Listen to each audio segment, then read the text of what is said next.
안녕하세요. 새법률 산책 김슬아입니다. 여러분들은 농산물을 어디에서 구입해 드시나요? 건강한 먹을거리, 그중에서도 신선한 농산물에 대한 관심이 점점 높아지고 있습니다.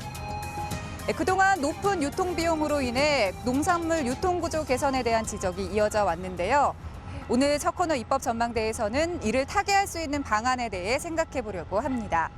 소비자들은 신선한 먹을거리를 확보하고 농업인들은 유통 마진을 줄여 경영 환경을 개선할 수 있는 대안인 지역 농산물, 이른바 로컬 푸드에 관한 내용 지금부터 살펴보겠습니다.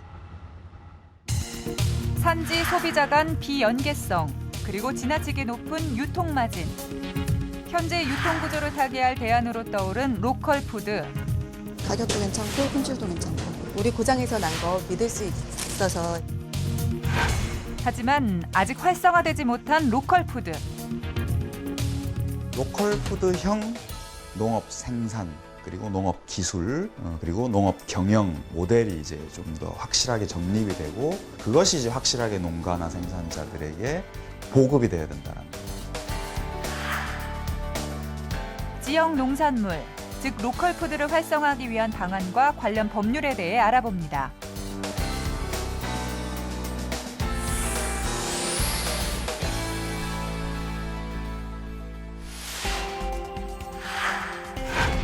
우리나라의 농산물 유통 구조는 생산자, 산지 유통인, 도매시장, 중간 도매상, 소매상 등 5단계를 거치며 과다한 유통 비용이 발생하는 문제점을 보여왔습니다.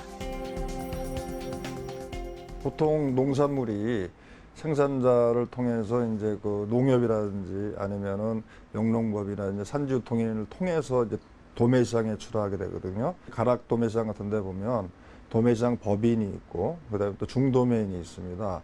그리고 또 이제 거기서 또 소매상으로 갔다가 소비자한테 가거든요. 그러니까 실제 한 5단계 내 6단계를 거쳐서 생산자에서부터 소비자로 가게 되죠. 그러다 보니까 거기에 따르는 뭐 경매 수수료도 있어야 되고, 상인들 마진도 있어야 되고, 운송비도 있어야 되고, 포장비도 있어야 되고, 여러 가지 비용이 이제 많이 발생하는데요. 우리나라 농산물 유통 구조의 문제점은 높은 유통 비용 외에도 산지 소비자 가격의 비연동성, 높은 가격 변동성 등이 꼽혀왔습니다. 이에 정부는 지난 2013년 농산물 유통 구조 개선 방안을 마련해 직거래 확대, 도매시장 개선, 생산자 단체 중심의 유통 계열화, 수급 관리 체계화 등을 추진 중에 있는데요. 이 중 로컬 푸드, 즉 지역 농산물 및 직거래 활성화가 중요한 과제 중 하나입니다. 정부의 정책뿐만 아니라 소비자들도 로컬 푸드에 많은 관심을 갖고 있는데요. 로컬 푸드는 장거리 운송을 거치지 않은 지역 농산물로 농산물의 이동거리와 유통 마진이 줄어들게 되면 소비자들은 신선하고 착한 먹을거리를 저렴하게 제공받을 수 있고, 생산자들도 이익이 커져 지역 경제 순환에 기여하는 것으로 알려져 있습니다. 먹거리의 생산자와 소비자가 점점 멀어지고 있다. 그거를 조금이라도 좀 가깝게 만들어 보자. 그리고 가능하면 그것을 우리 지역의 소비자와 우리 지역의 농민이 함께 좀 대안을 좀 찾아보자. 이런 취지에서 진행이 된 것들이죠. 최근에 이제 지구온난화 문제와 관련해서 가장 설득력 있게 이야기될 수 있는 것은 이 먹거리의 이동 거리를 줄여서, 즉 생산자와 소비자의 거리를 단축시킴으로써 탄소 배출량을 저감시킬 수 있다. 원거리 수송하는 데 들어가는 어떤 이제 그 운송에 필요한 이제 화석 연료의 사용, 그게 항공기가 되었든 트럭이 되었든 선박이 되었든 간에 거기에서 이제 발생하는 굉장히 많은 양의 이제 이산화탄소 배출량을 이제 절감시킬 수 있다라고 보는 거죠. 이렇게 기존 농산물 유통의 대안으로 떠오른 지역 농산물 중심의 직거래. 그렇다면 지역 농산물 직거래가 활성화될 경우 생산자들에게 그리고 소비자들에게 어떤 이득이 돌아가는 걸까요? 실제 지역 농산물이 거래되는 매장을 찾아 생산자와 소비자 그리고 유통업자들의 목소리를 들어보고 필요한 지원에 대해 생각해 보겠습니다. 경기도 양평군에 위치한 친환경 로컬 푸드 직매장. 2013년 조합이 결성되고 지난해부터 매장이 운영됐는데 처음에는 30개 농가로 시작해 현재는 80개 농가가 생산자로 직거래에 참여하고 있습니다. 주로 1차 농산물과 가공식품 중심으로 판매가 이루어지고 있는데요. 소비자들의 반응도 뜨겁습니다. 이 고장에서 나는 농산물을 많은 유통 거치지 않고 바로 이제 저희 소비자가 살 수 있기 때문에 신선하기도 하고 가격도 저렴하고 해서 자주 이용하고 있습니다. 이제 지역 상품이니까 또 그런 면에서 이용해주고 싶은 생각도 들고 가격도 괜찮고 품질도 괜찮고. 생산자 입장에서도 직매장 오픈 이후 유통 환경이 나아진 것을 체감하고 있다고 하는데요. 깻잎, 상추 등 직접 재배한 농산물을 꾸준히 공급하고 있는 공만석 씨. 공간이 생기기 이전까지는 어떤 어려움들이 있으셨는지. 옛날의 경우는 뭐 우리 생협 소비자라든지 친환경 농산물 판매량에 우리가 납품을 예를 들어서 에어박을 뭐 한 800원쯤 하면은 거기서 적정 마진을 붙여서 약 1,600원 내지 1,800원을 받았는데 지금 같은 경우는 제가 직접 여기 갖다 진열해서 1,000원 받으니까 우리 농민한테도 옛날보다 한 10% 내지 20%가 이익이 되고 여기서 이용하시는 소비자들도 생협 매장이나 일반 그 마트의 친환경 매장보다는 훨씬 저렴하게 구입하실 수가 있죠. 농산물 직거래의 효과는 일부 소비자 생산자들만 느끼는 것이 아니라 연구로도 증명된 바 있는데요. 농식품 신유통연구원에서 실제 이렇게 조사를 해보니까 일반 유통 경로에 비해서 한 40% 정도 유통 비용이 절감되는 것으로 나타났습니다. 그래서 소비자들은 한 20% 정도 덜 내고요. 그다음에 생산자들은 한 20% 정도 더 받는 그런 구조인 것으로 나타나서요.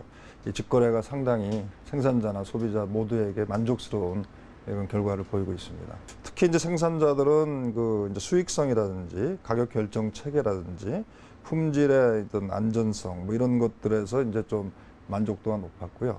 이제 소비자들은 상품이 신선하다, 그리고 또 이제 안전하다, 믿을 수 있다, 그리고 가격도 싸다, 그리고 매장 인테리어들도 괜찮다 이런 그 평가들이 있었습니다.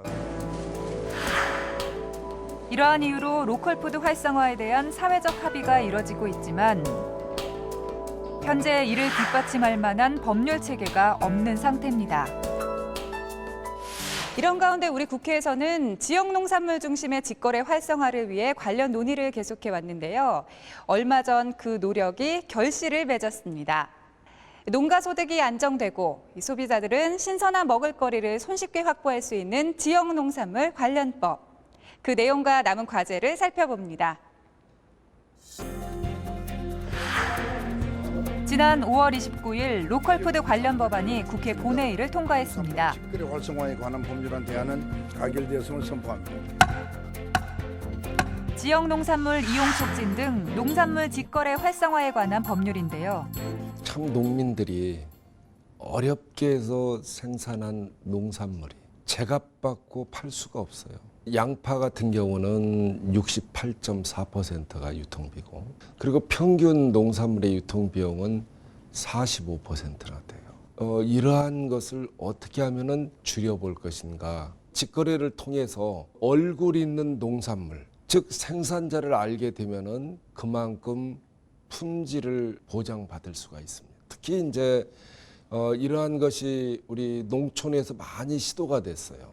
그래서 이것을 활성화시킨다면은 국가적인 차원에서는 굉장한 그런 좋은 성과를 얻을 수가 있죠. 농민들도 이익이고 소비자도 이익인 이러한 이 법, 그래서 이 법을 제정하게 됐습니다. 법률의 주요 내용은 로컬푸드와 직거래 개념의 정의, 5년 단위의 관련 기본계획 수립, 우수 직매장 인증제 도입 등입니다. 먼저 로컬푸드는 특별자치시, 특별자치도 시군구에서 생산 가공해 해당 지역에서 유통 판매하는 농산물을 의미합니다.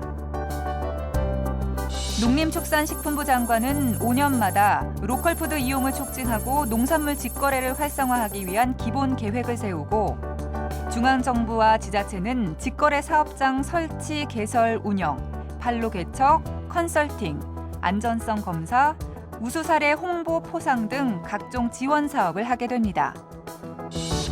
또 농식품부가 정한 기준에 맞는 직거래 사업장을 우수 농산물 직거래 사업장으로 인증하고 해당 사업장에 인증 표시를 할 수 있도록 했습니다.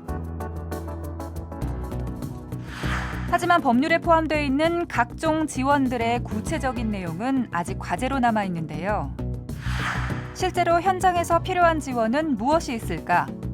지금 현재 농가에서 생산되는 농산물에 대해서 딸기 농가라든지 블루베리 농가라든지 가공은 실질적으로 이루어지는 부분들은 거의 없다고 봅니다. 지자체에서 협력을 해서 가공센터를 설립하면은 제조 허가를 받고 영업 허가를 받아서 가공을 하고 그것을 다시 농가에서 갖고 가서 공개적으로 팔 수 있는, 유통을 할 수 있는 어떤 그런 제도적인 장치가 필요하다고 생각이 듭니다.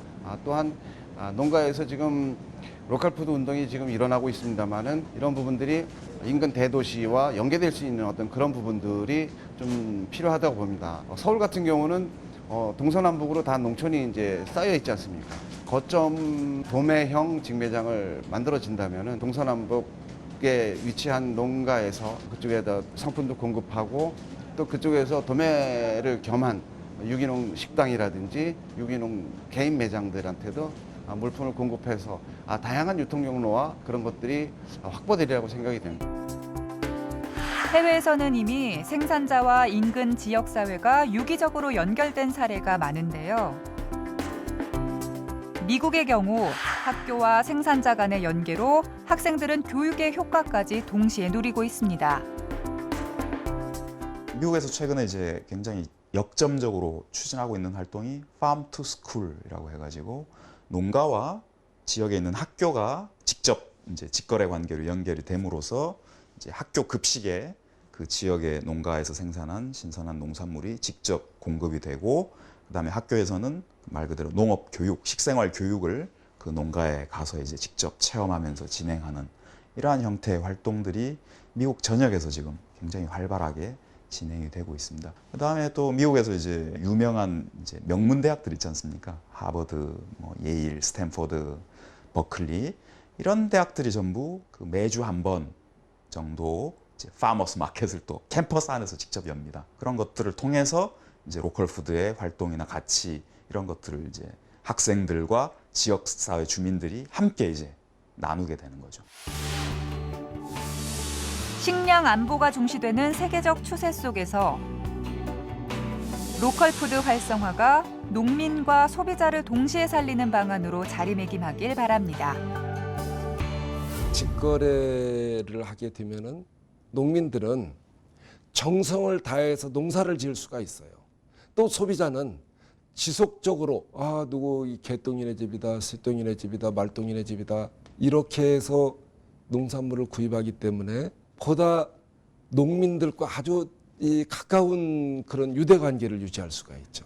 앞으로 이러한 직거래 활성화법이 우리 이 농민들과 도시에 있는 소비자들이 서로 사랑하는 이러한 법이 되고 이 법이 잘 정착이 될 때 우리 대한민국은 보다 선진 영농, 즉 농업이 선진화되지 않고는 대한민국이 절대 선진국이 될 수가 없습니다. 그래서 우리도 선진국으로 가는 길목이 바로 이 활성화법에 달려있다 이렇게 봅니다. 농림축산식품부는 높은 유통비용, 가격 불안정성, 생산자와 소비자 간의 비연계성 등 기존의 농산물 유통이 가지고 있던 고질적인 문제를 해결하기 위해 지난 2013년 농산물 유통구조 개선 종합대책을 발표하고 이를 시행 중에 있습니다. 2년이 지난 지금 비교적 유통비용이 절감되고 농산물의 가격 변동성이 완화된 것으로 나타났는데요. 앞으로는 정부의 이 같은 정책이 더욱 힘을 받을 수 있게 됐습니다. 이번에 통과된 지역 농산물 활성화 법률의 토대 위에서 유통구조 개선 관련 정책들이 더욱 효과적이고 체계적으로 시행될 수 있기를 기대해 보겠습니다.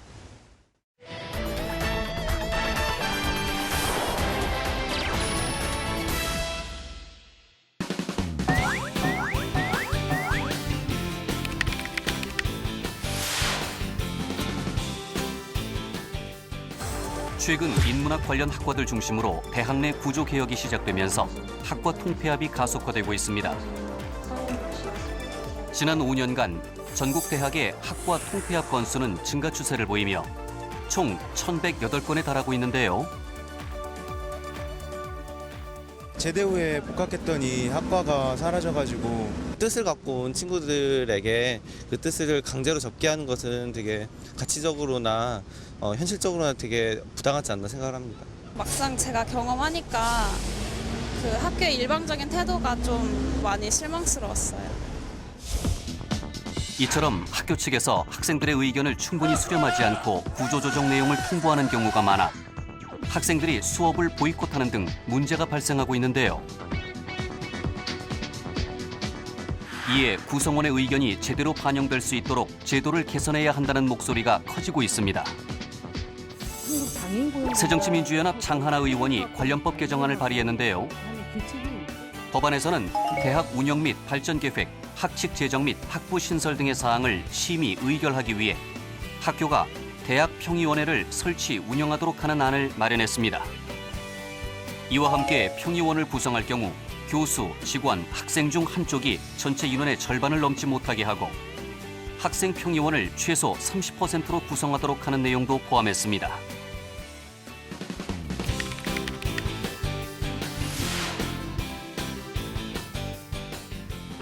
우리 생활과 밀접한 공공장소에 벤치, 가로등, 교통표지 등의 시설물을 꾸미는 공공디자인.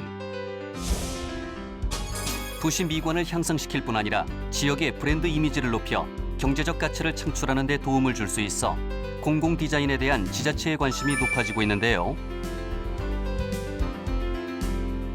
최근에는 공공디자인의 산업적 가치뿐 아니라 사회 문화 공동체로서의 가치가 주목을 받으며 공공디자인 문화 진흥을 위한 법적 기반을 마련해야 한다는 목소리가 더욱 힘을 얻고 있습니다. 이에 새누리당 이종훈 의원이 관련 법안을 발의했는데요. 법안에서는 국가, 지자체 등이 조성, 설치, 관리하는 공적 공간 및 시설물, 국가 및 지역의 이미지 등의 문화적 가치를 높이기 위한 행위 및 결과물을 공공디자인으로 정의했습니다. 이와 함께 문화체육관광부 산하에 공공디자인 문화진흥위원회를 두고 장관은 5년마다 진흥 종합계획을 수립하도록 하는 안을 마련했습니다. 또 공공디자인 전문 인력 양성을 위해 관련 기준 및 관리 절차를 수립할 수 있도록 하고 사업 시행자로 하여금 일정 규모 이상의 공공디자인 사업에 대해서는 사업의 대상과 범위 및 사회, 문화적 가치 분석 등이 포함된 사전 구상을 수립하도록 했습니다.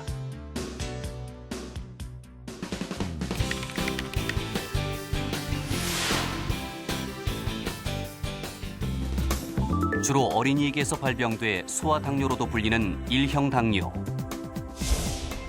소아당뇨를 앓고 있는 아이들은 수시로 혈당을 검사하고 인슐린 주사를 맞아야 해 간호사가 배치돼 있는 대형 어린이집이나 보육 환경이 우수한 국공립 어린이집 이용이 절실한데요.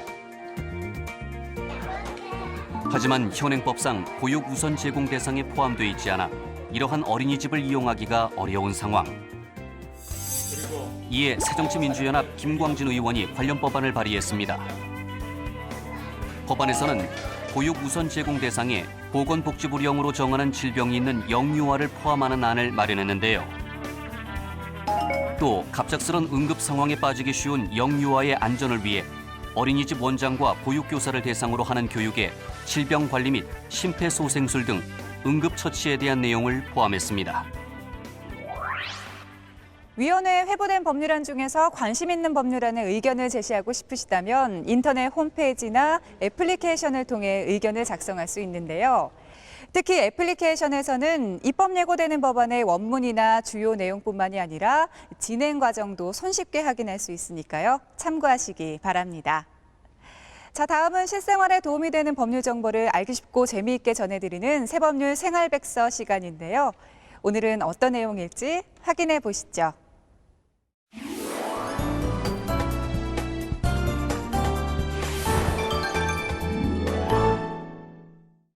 안녕하세요. 새법률 생활백서 오지민입니다. 우리나라 국민 70%가 아파트에서 거주를 하고 있는데요. 이 아파트의 비리를 근절하기 위해 국토부는 올 4월부터 찾아가는 공동주택 관리도우미 서비스를 시행하고 있습니다. 전문가들이 직접 주민들을 찾아가 민원을 들어주는 서비스인데요. 어떤 서비스인지 함께 보시죠. 지난 4월부터 시행된 찾아가는 공동주택 관리도우미 서비스는 아파트에서 발생하는 분쟁이나 민원을 전문가들이 직접 현장을 방문해 상담하는 서비스입니다. 공인회계사, 건축사 등의 전문 상담원이 상담을 진행하는데요. 수요조사를 거쳐 올해 34개 지자체에서 시행될 예정이며 추가 신청은 상담센터로 하면 됩니다. 아파트 관리 업무 전반에 대한 궁금증과 민원을 해결해주는 주택관리공단의 우리가 함께 행복지원센터입니다. 매달 전국에서 1000여 건이 넘는 상담이 들어오고 있는데요. 안녕하세요. 안녕하세요. 여기서는 어떤 내용의 상담이 많이 들어오나요? 아파트의 입주자 대표 회의, 구성, 운영, 그리고 동별 대표자 선출, 관리비에 대한 관심이 가장 좀 많은 것 같습니다. 또 간혹 가다 보면 이제 갈등 상황에서 들어오는 그런 이제 민원이 있을 경우에는 저희들이 이제 관리 업무 진단이라든지 아니면 공사기술 자문이라든지 아니면 또 최근에 실시하게 되는 이제 찾아가는 그 관리 민원 서비스, 이제 현장 방문 상담 서비스를 통해서 이제 신청하도록 그렇게 이제 안내를 해드립니다. 아파트 거주자가 전체 70%에 이르면서 민원과 분쟁이 끊이지 않는데요. 보다 실질적인 문제 해결을 위해 현장을 직접 방문하는 찾아가는 공동주택 관리도우미 서비스를 하고 있습니다. 찾아가는 공동주택 관리도우미 서비스는 어떤 서비스인가요?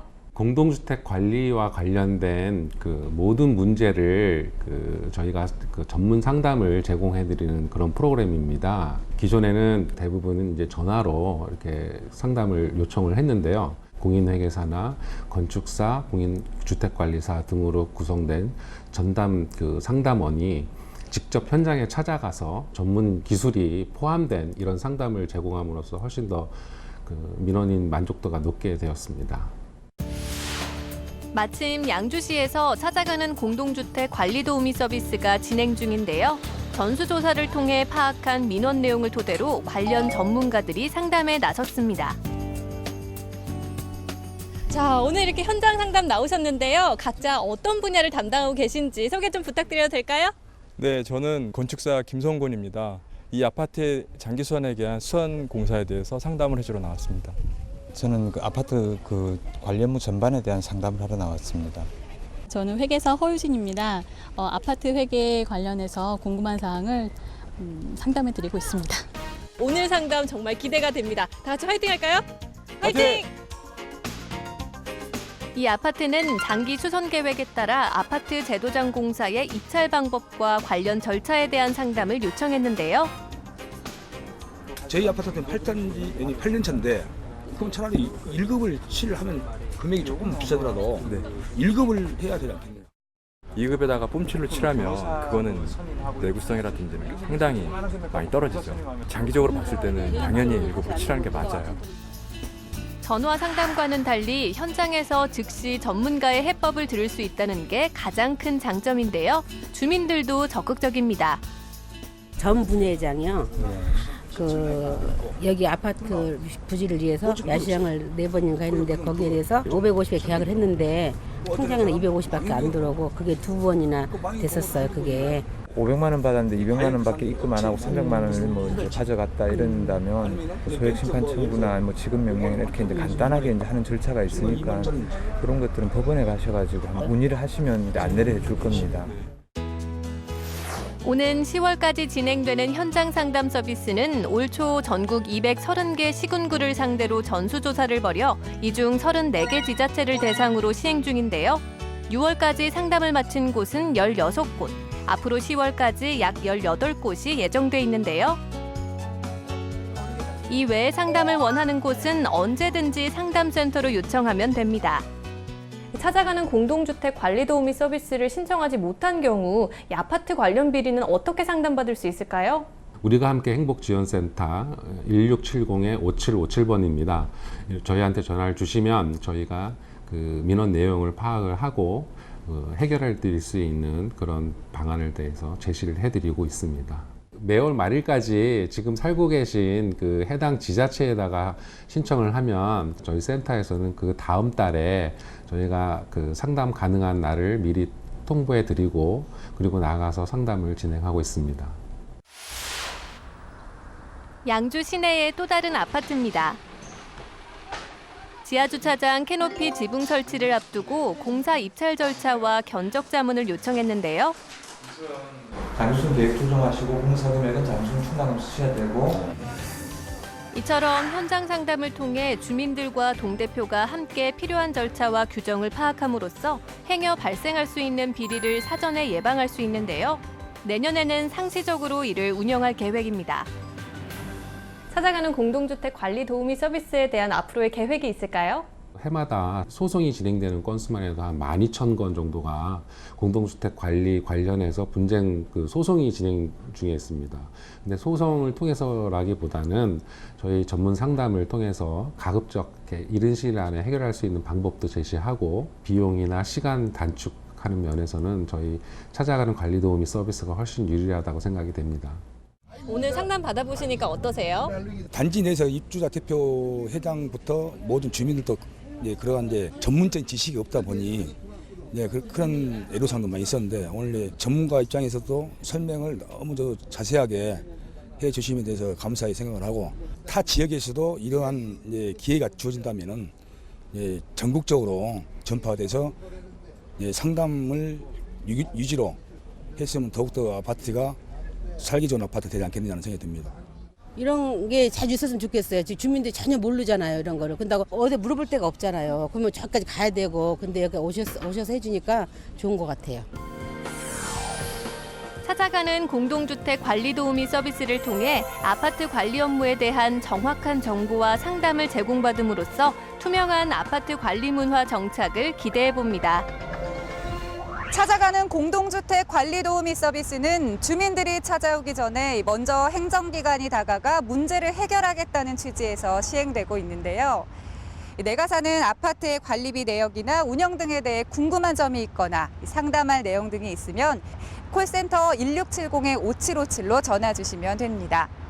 필요한 경우에는 직접 찾아가는 상담도 진행한다고 하니까요. 참고하시기 바랍니다. 새법률 산책 오늘 준비한 내용은 여기까지입니다. 저희는 다음 주에도 알찬 법률 내용으로 찾아오겠습니다. 함께해 주신 여러분 고맙습니다. I don't wanna be a big man. I just wanna fight with everyone else. Your masquerade. I don't wanna be a part of your parade.